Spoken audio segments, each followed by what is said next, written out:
সকাল বাজে 7:30। আমি এই জন্য নাস্তা রেডি করে দিচ্ছি, স্কুলে যাবে। আসসালামু আলাইকুম, কেমন আছেন সবাই? আলহামদুলিল্লাহ, আমরা ভালো আছি।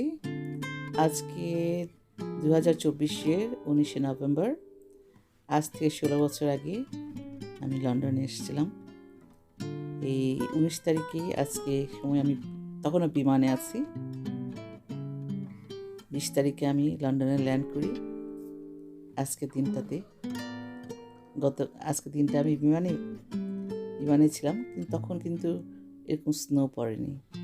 যেদিন 20 তারিখের পর থেকেই শুরু হয়েছিল স্নো পড়া। এত স্নো পড়তো, একদম হাঁটু পর্যন্ত ডুবে যেত। তখন নতুন নতুন লন্ডনে এসেছি, অনেক অনেক ভালো লাগতো। তখন স্নো পড়াটা খুব উপভোগ করতাম। ঘরের ভিতর থেকে জানলা দিয়ে দেখতাম, বাইরে হাঁটতে যেতাম আমার ছেলের সাথে। আরও পাশের ছোট ছোট ছেলে ছিল, ওরাও খেলতো, নিচে যেত, সাথে আমাকে যেতেই হতো। অনেকটা ভালো লাগতো।